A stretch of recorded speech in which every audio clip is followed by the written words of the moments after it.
마이크가 없나요? 아니 이렇게 없어요. 지금 깜짝 놀랐어요. 마이크가 모르겠어요.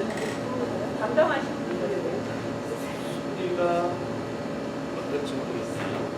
studio 안 될까요? 예? studio 사이에 가까이. 가까이 와서 앉으세요. 이거 밀어야지. 잘 들리세요? 네. 잘 들리세요? 녹음이 잘 될지 모르겠습니다. 이거 좀 가까이 가져와야 가까이 가져가야지 녹음이 잘 될 것 같습니다. 이거 얘기하면 가서.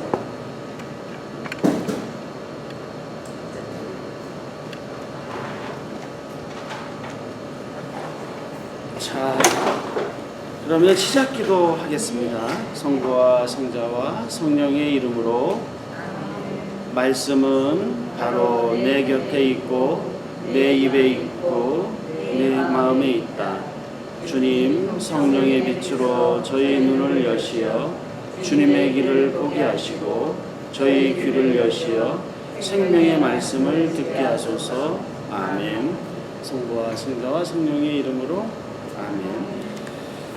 네, 이제 우리 이제 3장으로 가죠, 그죠? 적대자들과의 논쟁을 최후로 마무리 지음. 그러니까 이제 예수님의 죽음과 부활이 이제 시작되기 전에 그 여정 중에 하나로서 이제 적대자들과 논쟁을 하는 겁니다. 예루살렘에 올라가셨죠, 그죠? 그래서 이제 이 논쟁하는 내용들이 나오는데요. 그 논쟁의 이제 첫 번째 마지막 논쟁, 마태복음 21장 23절부터 22장 46절까지 중에서 이제 먼저 예수님의 고난을 문제 삼다라는 내용입니다. 자, 그러면 23절이요. 예수님께서 성전에서 가르치고 계실 때 수석 사제들과 백성의 원로들이 예수님께 다가와 말하였다. 당신은 무슨 권한으로 이런 일을 하는 것이요? 그리고 누가 당신에게 이런 권한을 주었소? 라는 23절입니다. 중간쯤에요. 그분은 하느님에게서 비롯하는 권능으로 말씀하시고 행동하셨다. 이것이 그리스도인들의 그리스도론이다. 물론 유대교 지도자들은 이 그리스도론을 거부했다. 그러니까 그리스도론이라는 말을 썼죠, 그죠? 그러니까 그리스도론은 이제 이론이라는 뜻입니다. 그러니까 그리스도에 관한 예수님의 이론이 이렇다는 것이죠. 그리스도인들이 얘기할 때 예수님이 무슨 권한으로 이런 일을 하는 것입니까? 또 누가 이런 권한을 주었습니까? 하느님이죠. 그러니까 하느님이 줬고요. 그러면서 하느님이 주시긴 주셨지만 이 받은 예수님이 하느님입니까? 아니면 보통 인간입니까? 그렇죠. 정확히 말하면 인간이면서 하느님이십니다. 정확히 말씀하셨어요. 예. 그러니까 예수님은 인간이면서 하느님이십니다. 그러니까 하느님이라는 것도 분명히 있는 것이죠. 그러니까 이게 반이 인간이고 반이 하느님이라는 뜻이 아니라 그 의미는요, 온전하게 하느님이고 온전하게 인간이라는 뜻입니다. 그러니까 이게 0.5가 아니라 1입니다. 근데 1 더하기 1은 뭡니까? 보통 2죠. 근데 예수님은 2가 되면 안 되겠죠. 1 더하기 1이 1이라는 겁니다. 그러니까 예수님의 신성과 인성에 관한 이 교리는 신비죠. 그런 경우가 없죠, 그죠? 신이면서 동시에 인간인데 그것이 온전히 하느님이고 온전히 인간이다. 그러니까 0.5 더하기 0.5에서 1 이게 아니라 1 더하기 1이라는 의미라고 생각하시면 됩니다. 그러니까 온전하게 하느님이시고 온전하게 인간이라는 겁니다. 그래서 온전한 인간이면서도 온전한 하느님이니까 예수님께서 진정으로 그리스도시다 라는 그 그리스도인들의 이 그리스도에 관한 이론이라는 겁니다. 그러니까 그리스도론이라고 이렇게 표현했죠. 이제 그런 의미입니다. 무슨 권한으로 이런 일을 하는가? 누가 권한을 주었는가라는 질문은 예수님이 진짜 예언자라는 사실을 증명해 보라는 뜻이다. 그들은 예수님을 거짓 예언자로 폭로하고 고발할 구실을 찾기 위해서 이런 질문을 한 것이다. 그러니까 예수님의 공생활 내내 이것이 논점이었죠. 예수님이 진정으로 하느님이냐? 예수님이 여러 가지 율법도 뭐 폐지하시고 어떤 거는 바로 고쳐주시고 또 뭐 그 여러 가지 권위 있는 말씀들 하셨는데 계속 되는 질문이 뭡니까? 당신이 무슨 권한으로 그런 말을 하는가 할 때 예수님이 뭐라고 하셨습니까? 나는 아버지와 함께 있었고 아버지가 나를 보냈다. 내가 아들이다. 그러니까 아버지와 아들이라고 얘기하면서 하느님이라는 얘기를 하는 겁니다. 그러니까 예수님이 하느님이다 이 말을 안 하더라도 아버지가 나를 보냈고 내가 아들이다라는 말 자체가 신의 아들인 거 아닙니까? 쉽게 말하면 신인 거죠, 그죠? 예, 사람의 아들은 사람이죠. 사람의 아들이 무슨 원숭이는 아니지 않습니까? 예를 들면, 그러니까 하느님의 아들이라고 한다는 것은 하느님이라는 뜻인 겁니다. 그러니까 예수님은 직접 하느님이다. 이렇게 나는 뭐 이스라엘의 저기 뭐죠? 메시아다 이런 얘기는 하셨지만 내가 하느님이다 이런 말은 직접적으로 안 하셨더라도 같은 뜻인 겁니다. 24절부터 27절. 그러자 예수님께서 말씀하셨다. 나도 너희에게 한 가지 묻겠다. 너희가 나에게 대답하면 나도 무슨 권한으로 이런 일을 하는지 너희에게 말해주겠다. 요한의 세례가 어디에서 온 것이냐? 하늘에서냐 아니면 사람에게서냐? 그들은 저희끼리 의논하였다. 하늘에서 왔다 하면 어찌하여 그를 믿지 않았느냐 하고 우리에게 말할 것이요. 그렇다고 사람에게서 왔다 하자니 군중이 두렵소. 그들이 모두 요한을 예언자로 여기리 말이요. 그래서 그들이 예수님께 모르겠소 하고 대답하였다. 그러자 예수님께서 그들에게 말씀하셨다. 나도 무슨 권한으로 이러는 일을 하는지 너희에게 말하지 않겠다라는 내용입니다. 유다인들의 질문에 예수님은 세례자 요한을 예로 들며 반문하신다. 질문에 반문으로 대답하는 것은 당시 랍비들이 흔히 사용했던 논쟁 방식이었다. 만일에 그들이 세례자 요한의 세례가 하느님에게서 권한을 받아서 한 일이라고 인정하면 예수님께서 하시는 일도 하느님에게서 권한을 받아서 하시는 것임을 인정해야 한다. 왜냐하면 세례자 요한이 군중들에게 예수님을 메시아로 소개했기 때문이다. 그런데 사제들과 원로들은 세례자 요한을 하느님께서 보내신 예언자로 믿지 않은 자들이다. 그러나 요한의 세례가 사람에게서 왔다고 말할 수도 없다. 왜냐하면 세례자 요한을 예언자로 믿고 있는 군중들이 가만히 있지 않을 것이기 때문이다. 결국은 그들은 모르겠소 하고 대답을 회피한다. 한다. 따라서 예수님도 대답할 필요가 없어지게 된다 라는 말입니다. 그러니까 질문을 할 때 바리사이파 사람이나 율법학자들도 반문하는 형식으로 이렇게 그 대답을 했다고 하는데 이것은 그들만의 그 말하는 방법은 아니죠. 우리도 그렇게 얘기할 때 있죠. 어떨 때는 그렇게 얘기하는 게 좋을 수 있습니다. 그러니까 직접 대답하기가 애매할 때가 있습니다. 그러면 거꾸로 물어보는 겁니다. 그건 어떤 의미인지 아시죠, 그죠? 그러니까 뭐 이거는 뭐 단순한 논리입니다. 그래서 예수님은 거꾸로 물어보신다는 겁니다. 그 예수님의 지혜 중에 하나인 것이죠. 그래서 거꾸로 물어보는 겁니다.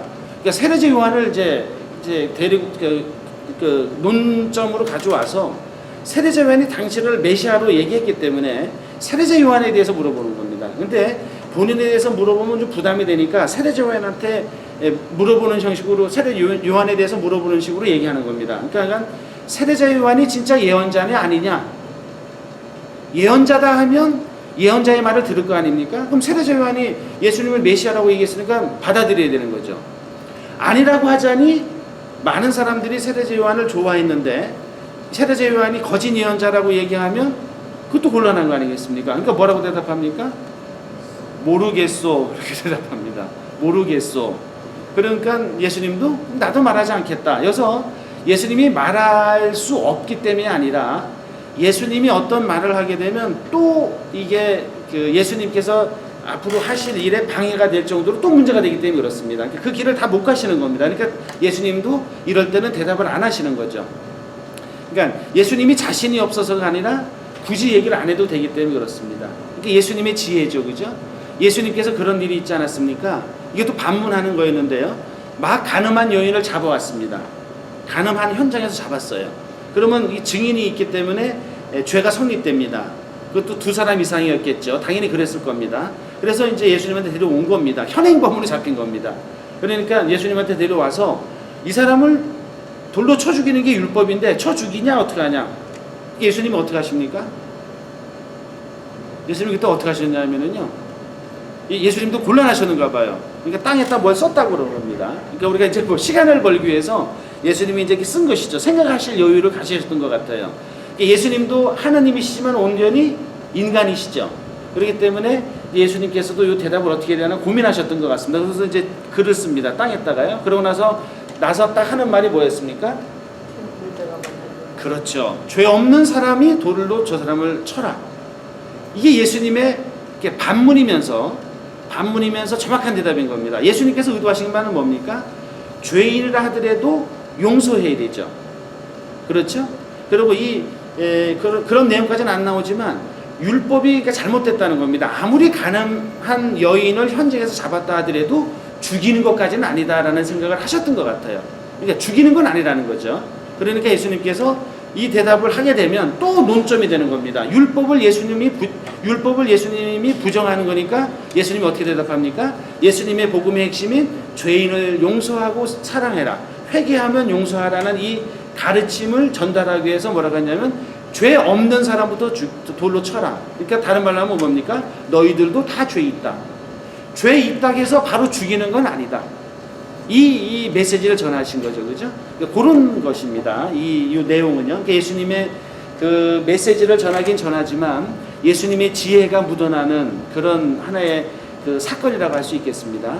우리 신자분들 가끔 그런 경험 하지 않습니까? 우리 그런 말을 하죠. 꼬투리 잡는다고요. 이 꼬투리 잡으면서 얘기하는 건 정말 어렵습니다. 그 다음에 어떤 본인의 논리를 다 정해놓고 계속 얘기하면 그거에 대해서 대화가 되겠습니까? 안 되겠습니까? 혹시 경험한 분이, 그러니까 그게 그겁니다. 어떤 사람이 계속 자기 얘기만 해요. 그러면 대화가 되겠습니까? 안 되겠습니까? 안 되죠. 예, 그럴 때 이 말꼬투리 잡는다든지, 그러니까 또 도대체 대화가 안 될 때는 어떻게 하는 방법이 좋을 수 있냐? 정상적인 대화를 하면 어려울 때가 있습니다. 정상적인 대화로 대화가 안 되는 겁니다. 그런 경험 혹시 못 해보셨습니까? 예를 들면 남편하고 뭐 때문에 부딪혔어요. 그래서 감정이 격해져갖고 대화가 안 될 때 어떻게 하십니까? 남자들은 성질이 급하니까 끝까지 어떻게 해보려고 하는데 우리 자매님들이 잘하실 것 같은데 일단 얘기 안 하시죠? 다음에 얘기하자. 좀 감정 누그러뜨리고 얘기하자 해도 내가 감정이 뭐가 있는데 하니까 그냥 말을 이렇게 자리를 피한다든지 얘기 안 하실 때 있죠, 그죠? 예? 없으면 다행이고요. 예, 말을 꼬투리 잡는 이럴 때는 어떻게 하는 게 좋습니까? 이럴 때는 예를 들면 오늘 예수님이 하신 것처럼 반문을 할 때도 필요합니다. 또 어떨 때는 얘기를 안 하는 게 좋을 때가 있습니다. 왜냐면 말꼬투리 잡는 걸로 하면 또 꼬투리 잡히는 겁니다. 그런 의도가 아닌데 그렇게 말을 하면 그게 또 말꼬투리가 되는 것이죠. 그럴 때는 어떻게 합니까? 저는 어떻게 하냐면 예를 들어서 어떤 그런 얘기들이 있다. 어떤 얘기들이 있다 그러면 어떨 때는 가만히 있을 때가 있습니다. 그런 얘기들이 있을 때는 가만히 있을 때가 해결이 좀 빠를 때가 있습니다. 그래도 해결이 안 되면 그때는 이제 또 말을 나눠야겠지만 말을 나눌 때도 매우 조심하죠. 왜 그러냐면 꼬투리 잡고 얘기하면 이거 대책이 없기 때문에 그렇습니다. 그러니까 그런 체험은 다 하실 겁니다. 그래서 예수님도 인간으로서 예수님도 그 누구 못지않게 그 논란의 대상이었고 어떻게 보면 비판의 대상이었을 겁니다. 그런 면에서 예수님이 어떨 때는 말씀을 안 하십니다. 어떨 때는 반문을 하시기도 하고요. 어떨 때는 정면으로 얘기하실 때도 있죠. 여튼 간에 방법은 여러 가지인데 오늘은 예수님께서 그렇게 이 문제, 이 논란을 갖다가 잠재우셨다라고, 그렇지만 아무 말도 안 하는 것이 아니라 이 반문하는 자체로 자기 할 말은 다 하신 거죠. 예, 그렇게 생각할 수 있습니다. 다음에 두 아들의 비유입니다. 28절에서 30절. 너희는 어떻게 생각하느냐? 어떤 사람에게 아들이 둘 있었는데 맏아들에게 가서 얘야 너 오늘 포도밭에 가서 일하여라 하고 일렀다. 그는 싫습니다 하고 대답하였지만 나중에 생각을 바꾸어 일하러 갔다. 아버지는 또 다른 아들에게 가서 같은 말을 하였다. 그는 가겠습니다 아버지 하고 대답하였지만 가지는 않았다 라는 내용입니다. 두 번째 줄에요. 포도밭에 가서 일하는 것은 하느님의 뜻을 실천하는 신앙생활이다. 맏아들은 처음에는 싫다고 했지만 나중에는 가서 일한다. 이는 처음에는 죄 속에서 살았지만 회개하고 올바른 신앙생활을 했다는 의미이다. 다른 아들은 가겠습니다 아버지라고 대답했지만 가지는 않았다. 이는 바리사이들과 율법학자들이 겉으로는 신앙생활을 잘하는 것처럼 보이지만 그들은 형식적으로 또 말로만 신앙생활을 하는 사람들이다 라는 이제 그 해설입니다. 그러니까 예수님의 이 말씀은 굉장히 아주 단순하면서도 시사하는 바가 많습니다. 그러니까 말은 아니요 라고 했지만 가서 했습니다. 어떤 다른 아들은 예 했지만 안 했어요. 자, 누가 오르는 겁니까? 여하튼 간에요. 행동한 사람이 오른 거죠. 예, 그러니까 뭐 립서비스라고도 하지 않습니까? 예 해놓고 가서 안 하면 그거는 예라는 말이 아무 의미가 없는 것이죠. 아니오라고 했지만 나중에 생각을 바꿔서 했으면 그게 예죠. 그러니까 첫사람은 아니오 했지만 결국 예라고 한 것입니다. 첫사람은 예 했지만 결국 아니오 한 겁니다. 무슨 뜻이냐면 어떤 우리의 의지는 어떤 우리의 이해는 의지적인 행동으로 완성된다고 이렇게 얘기합니다. 그러니까 의지가 되게 중요한 겁니다. 의지는 실천하고 연관된다고 얘기하고 인간의 이성은 이해랑 연관되는 겁니다. 그러니까 첫 알은 이해는 노로 했지만 가만히 생각해 보니까 아니니까 가서 의지적으로 실천을 했습니다. 이게 진짜라는 것이죠. 이성적으로 하느님 예수님 말씀 맞지? 예수님이 그렇게 말씀하셨지 했지만 가서 안 했습니다. 의지적인 실천을 안 했죠. 그럼 이거는 안 한 것이 된다는 것이죠. 이게 이제 예수님의 보통 때 하신 말씀하고도 연결되는 겁니다. 실천하는 사람이, 그러니까 주님 한다고 다 하느님 나라 가는 것이 아니다.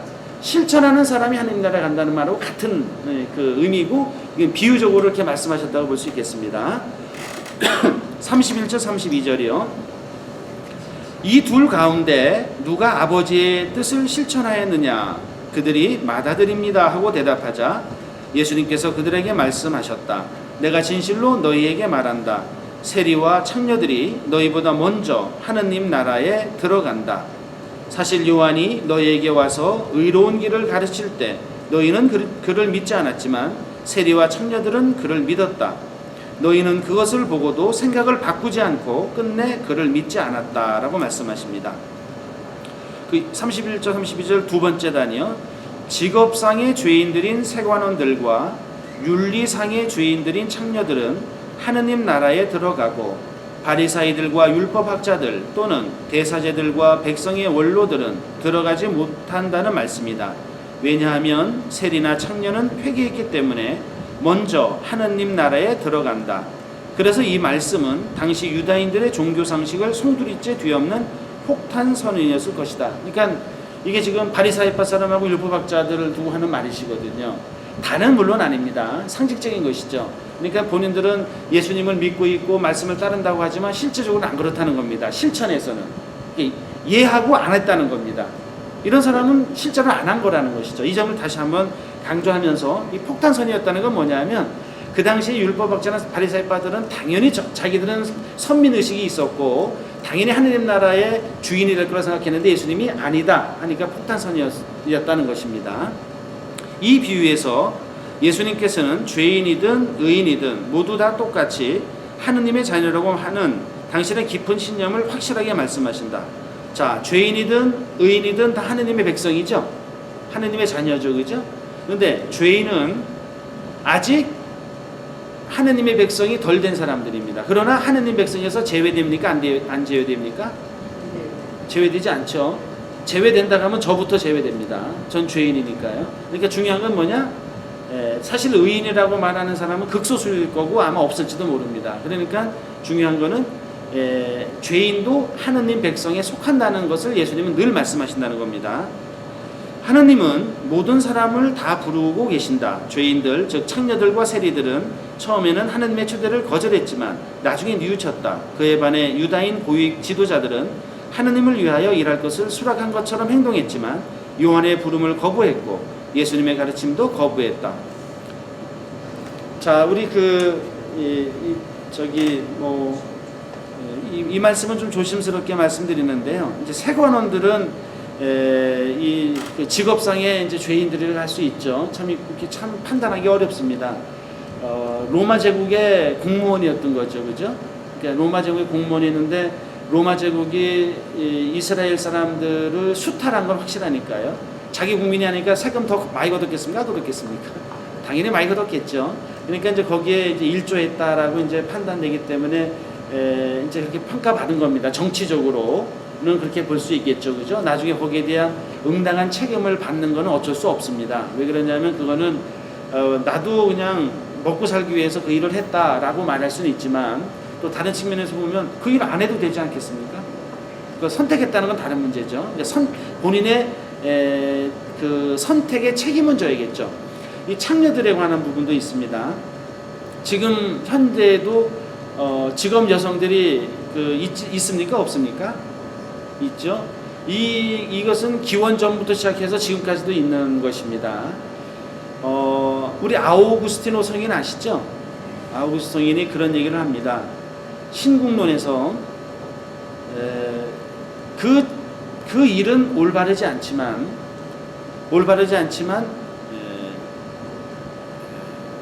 요청되는 죄다 이렇게 표현을 하기도 하고, 그래서 그것이 사회의 전체적인 면에서는 긍정적인 면도 있다 이렇게 표현도 합니다. 아우슨 성인이 그런 말을 하세요. 그러니까 이게 그 말은 조심스럽게 저도 하는 겁니다. 이제 신학적으로 볼 때 아우슨 성인은 그 말을 했을 때 이건 어차피 없어지지 않는 것이고, 어쩌면 지금은 좀 다릅니다. 지금은 여성들이 직업을 선택할 게 많죠. 자, 우리 조선시대만 해도 여성들이 직업을 선택할 게 많았겠습니까? 안 많았겠습니까?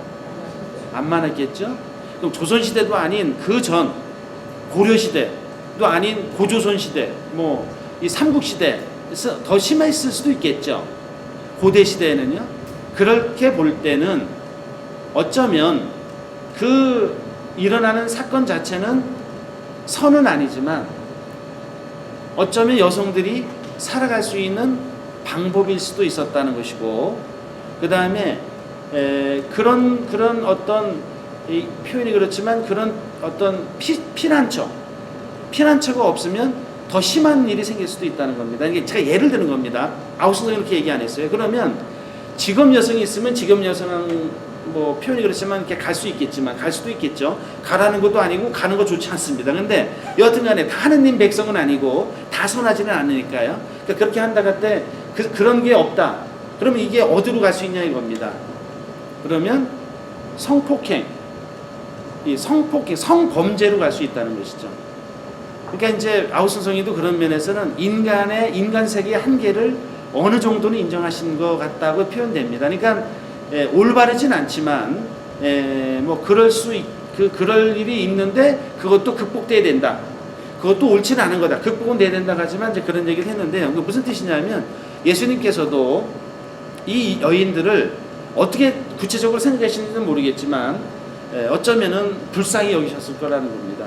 어쩌면 불쌍한 여인들인 겁니다. 그렇기 때문에 그 여인들에 대해서 연민의 정을 가지셨고, 그래도 그 사람들이 현실적으로 잘못은 하고 있지만 여하튼 나중에 회개해서 하나님 나라에 들어오기를 바라는 마음이 있었다라고 이제 생각할 수도 있겠죠. 이건 다 제 상상입니다. 그 뒷부분은. 근데 아우슨 성인이 이제 그런 논조로 글을 쓰기도 했습니다. 그러니까 이제 그런 면에서 한번 이렇게 우리가 좀 더 넓은 의미로 생각하자는 겁니다. 절대 권장되거나 옳거나 또는 그것을 이렇게 하라고 종용할 수는 없는 것이죠. 그러나 이제 어떤 다른 측면에서 이제 또 우리가 좀 더 넓게 생각할 필요도 할 여지도 있겠습니다. 여하튼 그런 그 논점이 있었습니다. 우리 신학 안에서도 교회 안에서도 그런 논점은 있었습니다. 묵상입니다. 116쪽이요. 두 번째 단이요. 우선 마다들의 경우는 무엇을 의미할까? 진정으로 뉘우치고 참여하는 이들이라는 것입니다. 진정으로 뉘우치고 참여하는 이들이고, 작은 사람은 어떤 사람인가? 쭉 내려가면은요, 대사제들과 원로들 같은 사람들인데 자신들이 죄인이라는 사실을 전혀 깨닫지 못하고 스스로 열심한 사람이라는 교만에 빠져 있었기 때문에 불행하게 된 것이다 라고 얘기합니다. 그래서 제가 몇 번 말씀드렸죠. 영적 겸손과 영적 교만이 굉장히 중요합니다.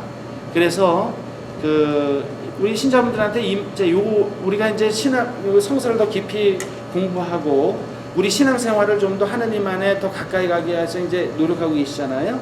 그러면서 제가 이제 요거 연관된 거 한 가지만 말씀드리겠습니다. 영성신학이라는 게 있어요. 영성신학. 그러니까 이제 사제가 되기 위해서는 영성, 그러니까 그 올바르게 그 거룩한 생활을 해야 될 거 아니겠습니까? 영성생활이라고 하죠. 자, 영성생활과 신심생활은 구분되어야 된다는 겁니다. 자, 신심생활과 신심, 영성생활이 어떻게 구분되겠습니까? 그래서 예수님이 이렇게 이거 생각하시면 돼요. 예수님이 뭐라 하셨냐면 너희는 기도할 때에 다른 사람이 모르게 기도하여라. 하나님은 다 듣고 계신다. 다른 사람이 보게 기도하는 것은 벌써 보상을 다 받은 거다. 자, 이게 어떤 의미일까요?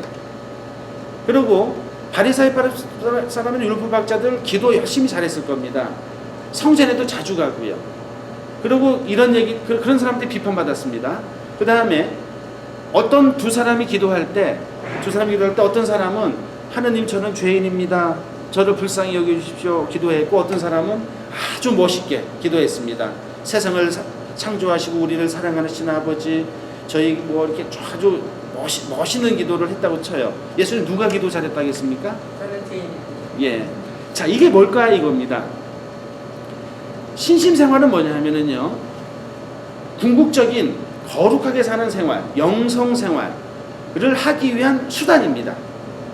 기도, 무슨 뭐 성체조배, 그 다음에 무슨 여러 가지 신심활동, 봉사활동은 뭐 거기 정확히는 않지만 적어도 이제 기도하는 것들이 있죠. 레지오 활동, 뭐 집에서 묵주기도 뭐 이런 거 많이 하시죠. 이걸 신심생활이라고 합니다.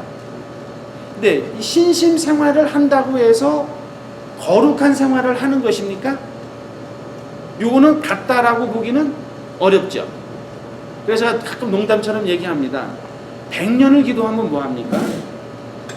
100년을 기도해도 안 되는 게 있을 수 있습니다. 왜냐면 그 기도가 잘못되면 겉으로는 기도한 걸로 보이지만 그 기도는 힘이 없는 기도일 수 있거든요. 100년을 신앙생활하면 뭐합니까?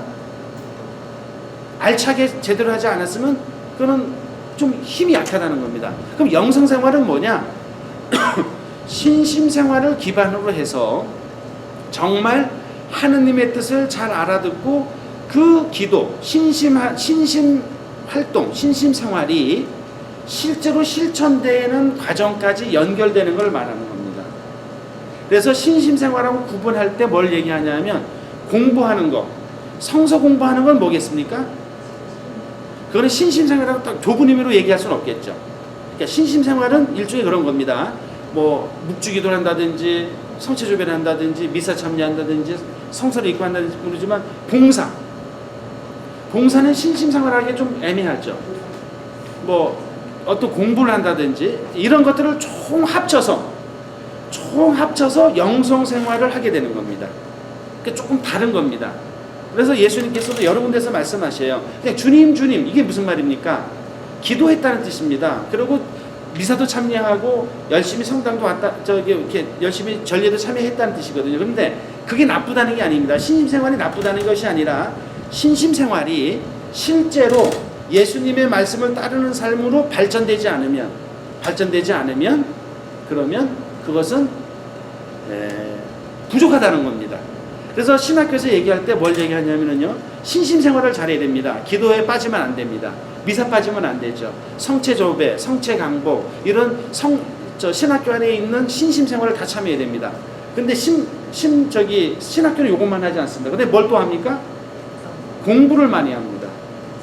공부를 많이 해야 되는 겁니다. 공부를 해야지. 즉 다른 말로 하면 하나님의 뜻이 뭔지를 알아야지 살 거 아니겠습니까? 그 명확하게 하나님의 뜻이 뭔지를 알아야 되거든요. 신학교에서 공부. 또 중요한 게 뭐냐면 건강. 이게 또 중요시합니다. 그 다음에 감정생활.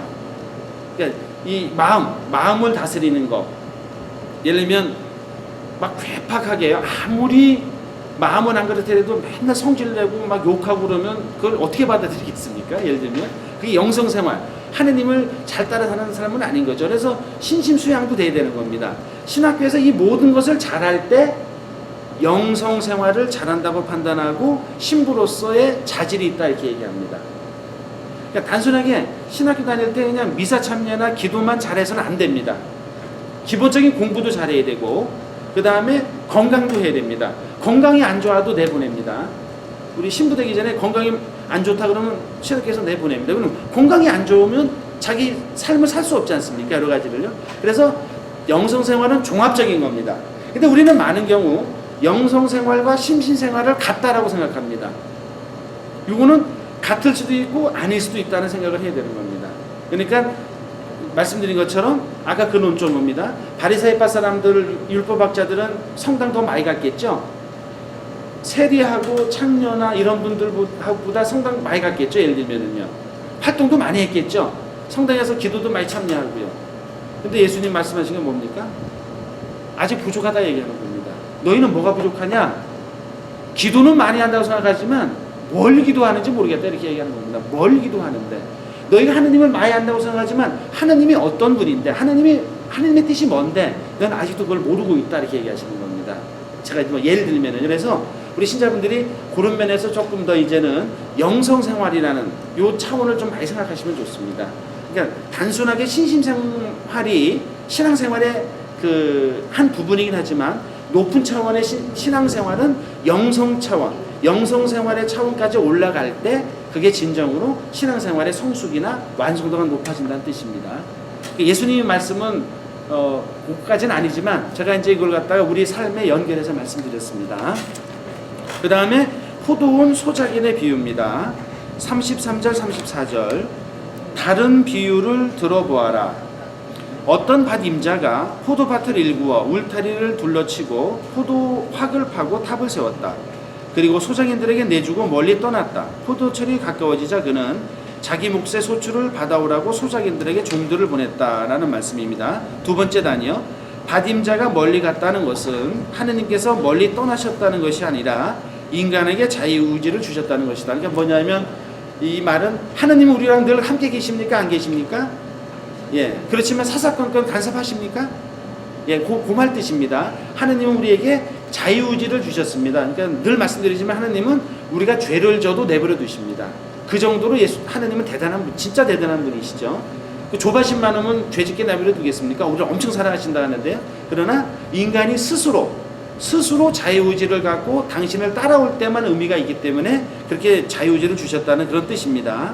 소작인들이 소작료를 내는 것은 하느님의 계명을 지키고 하느님의 뜻을 실천하는 신앙생활을 상징한다는 말입니다. 그 다음에 35, 36절이요. 그런데 소작인들은 그들을 붙잡아 하나는 매질하고 하나는 죽이고 하나는 돌을 던져 죽이기까지 하였다. 주인이 다시 처음보다 더 많은 종을 보냈지만 소작인들은 그들에게도 같은 짓을 하였다. 이 말은요, 맨 끝에 줄입니다. 구약의 예언자들이 처음부터 하나같이 모진 박해들을 겪었다는 것을 이렇게 표현했다는 겁니다. 그죠? 그렇게 상상할 수 있겠죠? 포도밭은 이스라엘이고요. 일할 사람은 예언자들이었다는 겁니다. 그 사람들이 다 박해를 받았다는 거죠. 맨 끝에 두 번째 줄, 맨 끝 줄입니다. 그 다음에 37절부터 39절.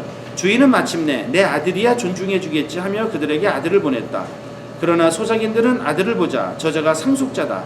자, 저자를 죽여버리고 우리가 그의 상속 재산을 차지하자 하고 저희끼리 말하면서 그를 붙잡아 포도밭 밖으로 던져 죽여버렸다라는 내용입니다. 맨 끝에 부분입니다. 이는 예루살렘 성 밖에 있는 골고타에서 예수님을 처형한 사실을 염두에 두고 마테오가 개작한 것이다. 그러니까 첨부했다는 겁니다.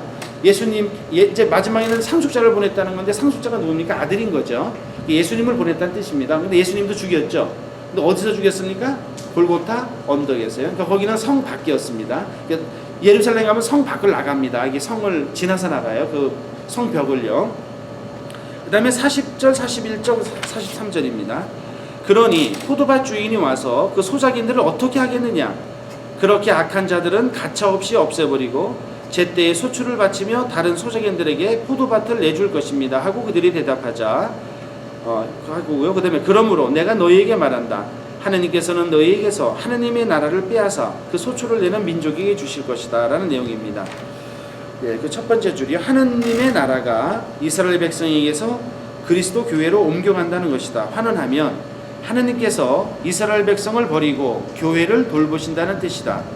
마테오에 의하면 교회의 말로 새로운 이스라엘, 하느님의 새 백성으로서 거기에는 이스라엘인, 이방인 가릴 것 없이 세상 만민이 모여온다.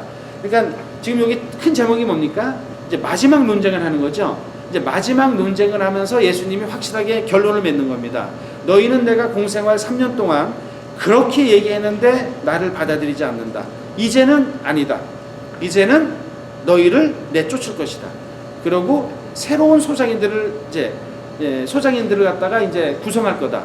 그 새로운 소장인이 누굽니까? 예, 바로 교회를 얘기하는 겁니다.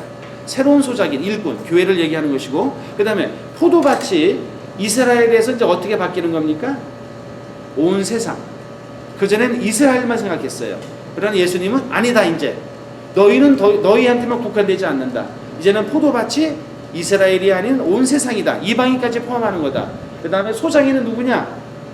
이스라엘 백성이었지만 이제는 교회다.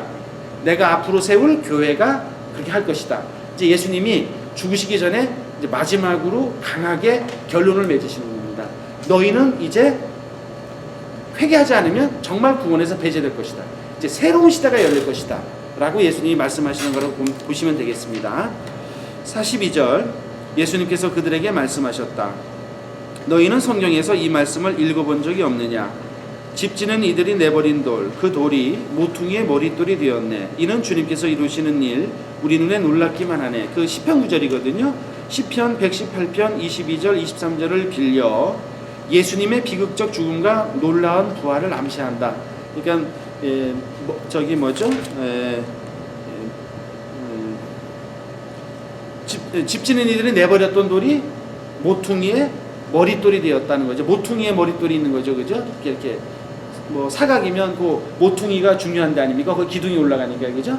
그 중요한 돌이 됐다는 뜻입니다. 그러니까 이게 상징적인 말인데, 이 말은 뭐냐?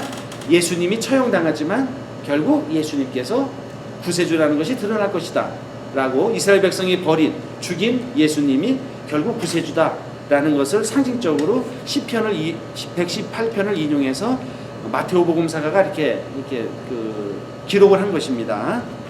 그 다음에 44절이요. 그리고 그 돌 위에 떨어지는 자는 부서지고 그 돌에 맞는 자는 누구나 으스러질 것이다.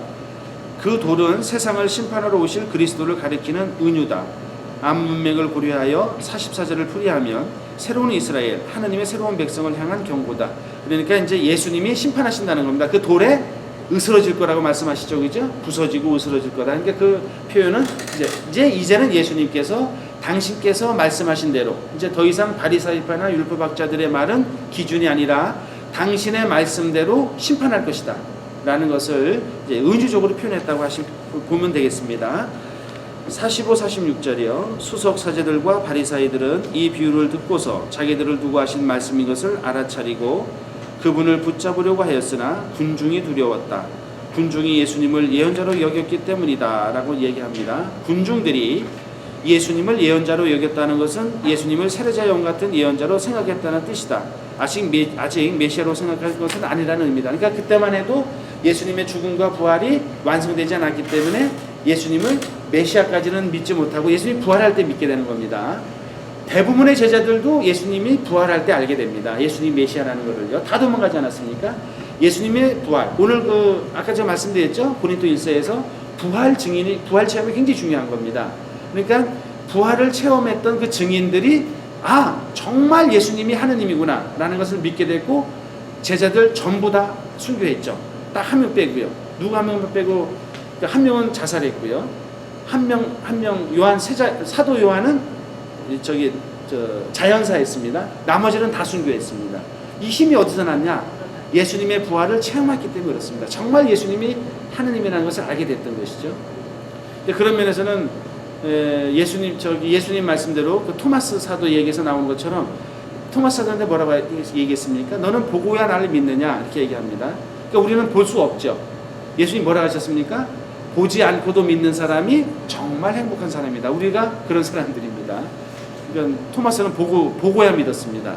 근데 우리는 보지 않고 믿는 거니까 우리가 저 사도들보다 한 수 위죠. 우리는 보지 않고 믿고 있으니까요. 우리가 사실 한 수 위인 겁니다. 어떻게 보면 우리가 사도들도 대단하지만요, 우리도 정말 대단한 사람들입니다. 이게 정말 앞도 잘 안 보이는 상황에서 그래도 예수님을 우리가 믿고 이 세상 제가 이런 말하기 좀 그렇지만 정말 이 세상 살면서 그래도 하느님 믿고 하느님 말씀대로 착하게 살려고 노력하지 않으십니까? 그죠? 예, 그게 대단하신 겁니다. 그리고 저보다도 대단하십니다. 저는 어차피 신부니까요, 세상에 들어온 꼴을 잘 안 보거든요. 우리 신자분들이 대단하신 겁니다. 세상에 들어온 꼴을 다 보면서도 그 험난하고 어떻게 보면 꼭 더럽진 않지만 그런 세상 속에서 살아가신다는 게 대단하신 겁니다. 한 수 위십니다. 저보다. 그래서 저보다 제가 아는 건 더 말지 몰라도 저는 예는 잘합니다. 예.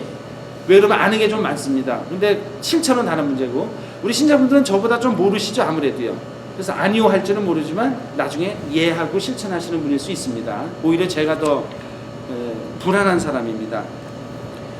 예, 그리고 여기서 보면 이제 이런 얘기를 하는 겁니다. 묵상에서요. 자, 아까 제가 포도밭을 뭐라고 얘기했습니까? 이스라엘이라고 얘기했죠. 그러니까 좀 여기서 그 얘기를 하는 겁니다. 이스라엘이라고 얘기했습니다. 포도밭은 이스라엘이라고 생각했기 때문에 선민의식이 있었죠. 이스라엘 백성이 아닌 사람은 다 구원 받습니까? 못 받습니까? 못 받는다고 생각했죠. 그런 면에서 여기서 얘기하는 건 묵상에서 얘기하는 건 뭐냐면요, 우리 구약의 바벨탑 사건 아시죠? 하느님과 같아지려고 또는 인간의 그 욕심으로 바벨탑을 세웠죠. 바벨탑이 그 상징 아닙니까? 결국 무너졌죠. 무너졌습니다. 마찬가지로 포도밭도 그랬다는 겁니다. 포도밭은 이스라엘이 만든 바벨탑이라는 겁니다. 그러니까 자기들만이 하느님을 소유하고 있고 자기들만이 구원을 소유하고 있다고 생각했습니다. 근데 예수님이 아니다 얘기하는 겁니다. 이제 결정적인 사건을 앞두고 예수님이 한마디 하시는 겁니다. 그동안에 너희한테 계속 얘기했는데 내가 최종적으로 얘기하겠다. 더 이상 이스라엘 백성 이퀄 하느님 나라 아니다. 이제는 아니다. 너희도 포함될 수는 있다, 회개하면. 그렇지만 앞으로 포도밭 하느님 나라는 어디입니까? 대상은 온 세상이라는 겁니다. 이게 바로 예수님께서 말씀하고자 하는 내용이었다는 겁니다.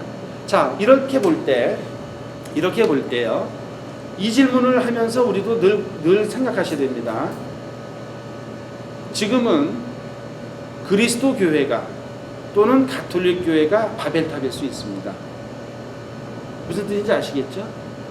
우리가 바벨탑이 될 수 있는 겁니다. 예수님이 다시 오시면 예수님이 그러실 거예요. 내가 언제 너희한테 그렇게 하라고 했냐? 니네는 뭐 다른 사람은 그냥 무시하고 다른 종교 무시하고 다른 사람들 그냥 무시하면서 니네만 구원받을 거라고 자꾸 생각하는데 아니다, 이럴 것 같지 않습니까 혹시? 그럴 수 있습니다. 우리는 어떤 태도를 취해야 됩니까? 그래서 가톨릭 교회는 어떻게 생각합니까? 구원의 보편성을 얘기하죠. 뭐를 얘기하냐면 가톨릭 교회가 예수님으로부터 이어받은 구원의 보화를 많이 소유하고 있고 그 보화를 직접적으로 받아서 구원을 받기에는 훨씬 좋은 도구, 그런 것들을 갖고는 있지만 구원은 가톨릭 교회에만 한정되는 겁니까? 아니죠. 온 세상, 그래서 온 세상이라는 것은 예외가 없습니다. 예수님이 죄인도 회개해서 용서받는 것을 갖다 생각했다면 무신론자도 다른 종교인도 종교로 없는 사람도 다 구원받을 수 있습니까? 없습니까? 구원받을 수 있다라는 너그러운 마음을 가져야지만 가톨릭 교회라는 바벨탑을 안 쌓을 수가 있습니다. 물론 자긍심은 가지셔야 됩니다. 제가 가끔 말씀드리지만 저는 다시 태어나도 가톨릭 신자로 살고 싶습니다. 가톨릭 신부는 한번 생각해 보고요. 근데 가톨릭 신자는 살고 싶습니다. 저는 그런 자긍심은 있습니다. 그러나 다른 종교나 우리랑 생각이 다른 사람들을 무시하거나 단순하게 제외시키고 싶지 않습니다. 그래야겠죠, 그죠? 예, 그렇게 하셔야 된다는 겁니다. 근데 이게 되게 중요해요. 개신교회가 그 개신교회만의 그 구원의 근본주의적인 생각을 갖고 있거든요. 개신교회는 세례를 예수 그리스도에 대한 신앙 고백을 하고 세례를 받느냐 안 받느냐가 구원의 기준입니다. 아시죠? 좀 더 심하게 말하면 더 근본주의자들은 세례를 받아도 개신교 안에서만 받아야지만 구원받는다고 얘기합니다. 가톨릭에도 세례 있습니까? 없습니까? 정교회 세례 있습니까? 없습니까? 있죠? 성공회도 있죠? 우리도 다 세례 있거든요? 근데 좀 더 근본주의적인 개신교 신자분들은 어떻게 얘기합니까? 가톨릭교회 신자가 구원 받습니까? 못 받습니까? 구원 못 받는다고 얘기합니다. 잘 모르시는군요. 가톨릭 신자 구원 못 받는다고 얘기합니다. 예? 그러니까 개신교예요. 근본주의적인, 그러니까 다 그렇진 않고 개신교가 다 그렇진 않습니다. 유럽에 있는 개신교회는 그렇지 않아요. 굉장히 가톨릭하고 우호적입니다. 근데 좀 근본주의적인 청교도 정신이라든지 미국의 복음주의 근본주의적인 이런 분들은 아마도 가톨릭도 구원 못 받습니다. 세례로 구원받는다고 하는데요. 예? 목사님들마다 틀린 것 같아요. 그렇죠. 옛날에는요, 엄청 그랬는데 많이 나아졌죠, 그렇죠? 그러니까 그게 근본주의적인 입장이거든요. 그러니까 그런 면에서 저는 그 개신교가 그렇게 본인들의 소신을 갖고 사는 것마저도 존중합니다. 하느님께서 어떻게 구원하시고 어떻게 섭리하실지는 모르기 때문에 그 가능성, 그러니까 전 단죄하고는 않겠다는 건데 저는 선택하지는 않을 겁니다. 개신교의 입장을 선택하지는 않을 것 같습니다. 근데 개신교는 그런 면에서는 굉장히 그런 면에서는 이제 제가 비판적으로 본다면 또 하나의 바벨탑을 쌓는 걸 수 있다라고 저는 비판적으로 해요. 그러니까 단죄한다는 거, 제가 단죄까지는 그럴 능력도 없고 자격도 없습니다. 그러나 비판적으로 말하고 싶습니다. 우리는 그렇게 되면 되겠습니까? 안 되겠습니까? 우리는 하지 마십시오. 그러나 가톨릭 교회 신자로서 자긍심은 가지셔야겠죠. 다른 종교나 다른 사람 다 존중하지만 가톨릭 교회 떠나시겠습니까? 아니죠. 그렇죠. 그게 중요한 겁니다. 자, 혼인잔치의 비유. 제가 지금 좀 시간은 됐는데요. 진도를 좀 빨리 나가야 되겠습니다. 우리가 너무 늦게 나가는 것 같아서요. 이거 얼마 많은 내용은 아닙니다. 근데 마이크가 없으니까 목이 엄청 아프네요. 빨리 할 수도 있는데요. 1, 2절 예수님께서는 또 여러 가지 비유로 그들에게 말씀하셨다. 하늘나라는 자기 아들의 혼인잔치를 베푼 어떤 임금에게 비길 수 있다. 이거는 이제 혼인잔치는 자주 있는 비유죠. 하느님 나라에 대한 비유를 할 때 혼인잔치의 비유를 많이 합니다. 하느님 나라에 관해서 얘기할 때요. 그 다음에 3절 그는 종들을 보내어 혼인잔치에 초대받은 이들을 불러오게 하였다. 그러나 그들은 오려고 하지 않았다. 종들은 예언자들과 사도들이다. 종들을 보내어 불러오게 하셨다는 말은 하느님의 부르심, 복음 선포를 의미한다. 그들이 오려하지 않았다는 것은 유다인들이 예수님의 복음을 거부하고 회개하지 않았음을 뜻한다라는 내용입니다. 4절 그래서 다시 다른 종들을 보내며 이렇게 일렀다. 초대받은 이들에게 내가 잔치상을 이미 차렸소. 황소와 살진 짐승을 잡고 모든 준비를 마쳤으니 어서 혼인잔치에 오시오 하고 말하여라. 다시 다른 종들을 보내는 것은 예언자들의 활동이 실패해도 계속해서 다른 예언자들을 보내시면서 회개를 촉구하시는 하나님의 인내를 뜻하는 겁니다. 그 다음에 5절이요. 그러나 그들은 아랑곳하지 않고 어떤 자는 밭으로 가고 어떤 자는 장사하러 갔다. 하나님 나라의 잔치에 초대를 거절하는 이유는 밭에 가서 일을 하거나 장사하러 가는 일을 더 중요시 여겼기 때문이다. 그러니까 이제 다른 데 관심이 있었다는 뜻입니다. 그 비유의 내용은 6절이요. 그리고 나머지 사람들은 종들을 붙잡아 때리고 죽였다. 중간에요. 이는 구약시대의 예언자들 또는 신약시대의 사도들이 박해를 받고 살해당한 일을 가리키는 겁니다. 또 7절 8절이요. 임금은 진노하였다. 그래서 군대를 보내어 그 살인자들을 없애고 그들의 고을을 불살라 버렸다. 그러고 나서 종들에게 말하였다. 혼인잔치는 준비되었는데 초대받은 자들은 마땅하지 않구나. 또 두 번째 단이요. 이 이야기는 어디까지나 비유지만 로마군의 예루살렘 파괴라는 역사적인 사건을 교훈적으로 해석한 결과이다. 이게 무슨 말이냐 하면은요. 7절 8절 제가 읽어드렸죠. 다 불살라버리고 다 망하게 했다고 하죠. 자, 마테오복음이 몇 년도에 쓰여졌습니까? 70년에서 80년. 잘 기억하시네요. 70년에서 80년이라고 저희가 추정하거든요. 사실은요. 여러 가지 거기에 쓴 사람이 나는 73년에 요즘 같으면 2010 78년 몇 월 며칠 쓸 수 있지만 없습니다. 그게 언제 썼는지 몰라요. 그런데 뭐 때문에 아냐 하면은요.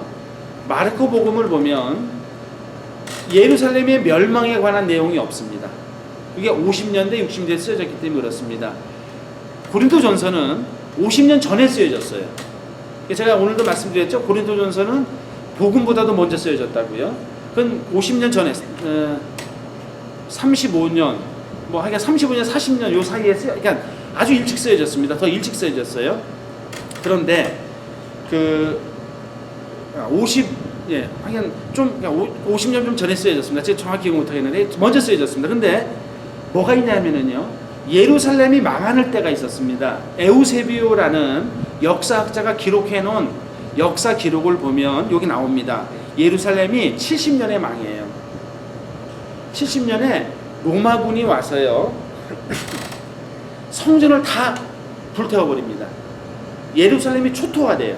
왜 그랬냐면 예수님 제자 중에 열혈당원 시몬이 있죠. 이 열혈당원 즉 민족주의자들은 로마에 대항해서 군사 반란을 일으킵니다. 그래서 그게 언제 일으키냐면 66년에서 70년 사이에 한 번 일어나고요. 그 다음에 70년에 두 번째 일어나는데 두 번째 그 독립전쟁 때 로마군이 대거 와서 예루살렘을 초토화시켜버립니다. 이거를 마테오는 알고 있었고 쓸 때요. 마르코는 모르고 있었습니다. 그래서 마르코 복음은 없어요. 그 내용이요. 마테오 복음이 있습니다. 자, 예수님이 몇 년에 돌아가셨습니까? 33년이라고 이제 치죠.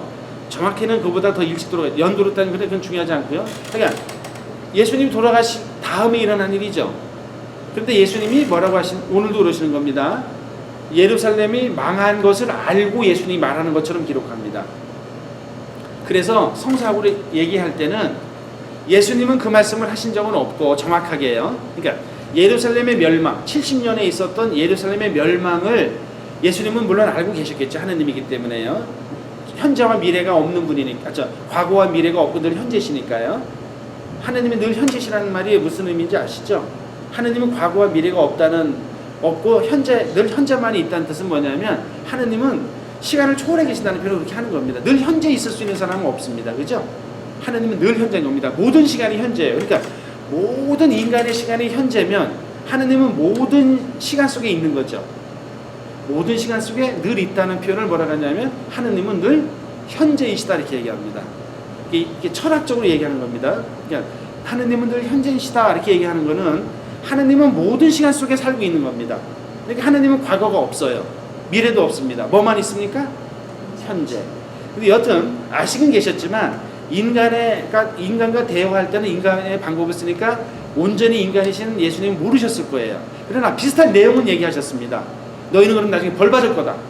너희는 나중에 벌 받을 거니까 내 복음을 받아들여라 이렇게 얘기했을 텐데 마태복음사가는 예루살렘의 멸망을 알고 있었으니까 예루살렘의 멸망을 이렇게 은유적으로 또는 직접적으로 표현하면서 쓴 겁니다.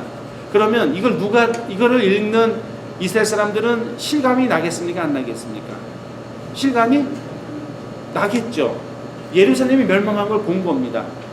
그러니까 예루살렘이 멸망한 걸 보고 마태복음사가 썼으니까 예수님을 믿지 않으면 예루살렘이 이렇게 처절하게 하나님의 도성이라고 했던 구원이 예루살렘으로 온다고 믿었던 이스라엘이 그렇게 처참하게 폐허가 되는 걸 봤으면 무서웠게, 그러니까 실감이 났겠습니까? 안 났겠습니까? 실감이 났죠. 그러니까 마태복음사가는 그래서 70년대 그러니까 예루살렘 멸망하고 나서 이 복음을 썼다라고 이제 다른 여러 가지 이유가 있는데 그렇게 추정하는 겁니다. 왜 이걸 봤기 때문에 이 얘기를 쓴 겁니다. 그러니까 실감나게 쓴 겁니다. 쉽게 말하면 이겁니다. 지금 마태복음사가 있다면 지금의 세계의 중심은 뉴욕 아닙니까? 뉴욕에서 무슨 일이 있었습니까? 9.11 테러가 있었죠. 그 얘기를 하는 겁니다. 그럼 비유적으로 어떻게 쓰겠습니까? 너희는 하루아침에 빌딩이 무너지는 걸 볼 것이다. 많은 사람이 처참하게 죽는 모습을 볼 것이다. 이렇게 쓸 거라는 겁니다. 그럼 우리가 그걸 읽어보면 어떻습니까? 맞다. 9.11 때 그렇게 처참했는데 예수님께서 그렇게 우리를 잘못하면 우리를 멸하실 거라는 걸 느꼈다는 거죠. 그죠? 어떤 의미인지 아시죠? 그러니까 성서를 이렇게 연구하는 겁니다. 그러니까 이제 그런 면에서 여기 보면 그 내용을 설명한 겁니다. 그래서 뭡니까? 여기 보면 그래서 군대를 보내요. 자, 군대 얘기도 나오죠. 이게 어느 군대겠습니까? 역사의 사건은 로마 군대입니다. 군대를 보내요. 그 살인자들을 없애고 그들의 고를 불살라 버렸다. 여기 어디를 얘기하는 겁니까? 그들이 누굽니까? 이스라엘 백성들이고 그 마을은 어디입니까? 예루살렘이었다는 것을 그 당시 사람들은 알아들은 겁니다. 아, 그렇게 되겠구나. 그래서 더 실감나게 알아들을 수 있게 마태복음서가 쓴 겁니다. 이럴 때 그 마태복음서가 거짓말을 했느냐, 성서가 거짓이다 이렇게 얘기할 수 있습니다. 교회 입장은 뭐라고 하는 겁니까? 예수님이 그렇게 말씀 물론 안 하셨다. 그런 논조로 얘기했는데 마태복음서가는 그 사건을 봤기 때문에 그걸 일부러 넣었다. 그런 면에서 예수님이 직접 하신 말은 아닐지 몰라도 그 의미는 같은 거다. 그렇기 때문에 거짓은 아니다. 이렇게 얘기할 수 있다는 겁니다. 하나의 문학적 표현이니까요. 그죠? 근데 거기 메시지는 뭡니까? 하느님이 심판할 거라는 겁니다. 하느님이 심판할 거라고 말하면 너무 좀 말이 무미건조하지 않습니까? 그러니까 예루살렘의 멸망을 은유적으로 기록했다는 뜻입니다. 예. 9절 10절이요. 그러니 고로기로 가서 아무나 만나는 대로 잔치에 불러오너라. 그래서 그 종들은 거리에 나가 악한 사람 선한 사람 할 거 없이 만나는 대로 데려왔다. 잔치방은 손님들로 가득 찼다. 자, 이 구절에서 하느님은 새로운 구원사를 시작하신다. 곧 그리스도교 전도사들로 하여금 도시 성문들로 가서 유다인이거든 이건 이방인이건 악한 자들이건 선한 자들이건 모두 교회로 모아들이도록 명하신다. 어떤 의미인지 아시겠죠? 그렇게 이제 바뀌는 겁니다. 지금 이제 세상이 바뀌는 겁니다. 11절부터 13절이요. 임금이 손님들을 둘러보려고 들어왔다가 혼인 예복을 입지 않은 사람 하나를 보고 친구여 그대는 혼인 예복도 갖추지 않고 어떻게 여기 들어왔나 하고 물으니 그는 아무 말도 하지 못하였다. 그러자 임금이 하인들에게 말하였다. 이 자의 손가발을 묶어서 바깥 어둠 속으로 내던져 버려라. 거기에서 울며 이를 갈 것이다. 이 내용은 부르심을 받은 교회 안에는 여러 부류의 사람들로 가득하다. 그 속에는 진짜 그리스도인도 많고 이름뿐인 그리스도인도 많다. 이것은 종말에 이르기까지 그렇다. 내려가세요. 이렇게 하느님 나라의 잔치에 누구든지 초대는 받지만 예복을 입지 않은 자는 최종적으로 들어가지 못하고 쫓겨날 것이다 라고 말씀하신다는 겁니다. 그 다음에 14절 사실 부르심을 받은 일들은 많지만 선택된 일은 적다. 이제 유명한 말이죠. 그러니까 하느님은 뭐 예외 없이 다 부르십니다. 누구든지 구원으로 초대하시고 당신의 은총을 주십니다. 선인이든 악인이든 비를 내려주시고 햇빛을 주십니다. 다 공평하게 하세요. 아주 자비롭게 하시지만 이제 예수님이 뭐 웬만하면 다 봐주시겠죠. 저는 예수님이 웬만하면 봐줄 거라 생각합니다. 그냥 노력만 열심히 했으면 그래도 그냥 늘 노력하고 회개하려고 노력하고 더 착하게 살려고 노력하고 했으면 다 통과할 거라 생각하지만 그래도 아닌 사람이 있을 거라는 것 때문에 두렵죠. 예수님이 그 말씀 하시는 겁니다. 나는 자비롭지만 그래도 아닌 사람이 있을 거다. 그러니까 부르심도 받는 것도 중요하지만 선택된 자가 되라. 그러니까 뽑힌 자가 되라 이렇게 얘기하시는 걸 할 수 있겠습니다. 이제 뒷부분 가세요. 124쪽이요. 묵상입니다. 여기도 그 내용이 말합니다. 여기 보면 여기 그 첫 번째 단 중간쯤 보면 초대에 응하는 것만으로는 부족하다. 혼인 잔치에 걸맞는 예복으로 갈아입는 데에도 응해야 한다. 이 예복을 갈아입었다는 것은 하느님 왕국에 들어갈 수 있는 결정적인 징표가 된다. 쭉 내려가서요. 밑에서 두 번째 단 끝부분에 간단히 말해서 하느님 나라에 도무지 합당하지 않는 제자들이 있는 것이다 라고 얘기합니다. 그러니까 여기서 표현이 참 재미있죠. 도무지 뭐였죠? 합당하지 않은 제자. 도무지 합당하지 않은 제자는 좀 문제가 될 수 있다는 표현이라고 봐야겠죠. 그죠? 그러니까 뭐 제가 보기에는 우리는 거기에는 속하지 않은 것 같습니다. 도무지 합당하지 않은 여기에 속하면 좀 이제 곤란해질 수 있고 도무지 합당하지 않은 자에서는 벗어나 계셔야 될 것 같습니다. 그래서 하느님께서 분명히 자비롭게 우리를 구원하신다는 건 분명하지만 하여간 늘 예수님은 요 뒤 여운을 늘 남겨놓으십니다. 그러니까 그 부분에 있어서는 우리한테도 경계가 되는 것 같고요. 예, 오늘은 거의 1시간 했네요. 제가 진도를 좀 빨리 나가려고 좀 양을 드렸는데 1시간 가까이 되는 것 같습니다. 근데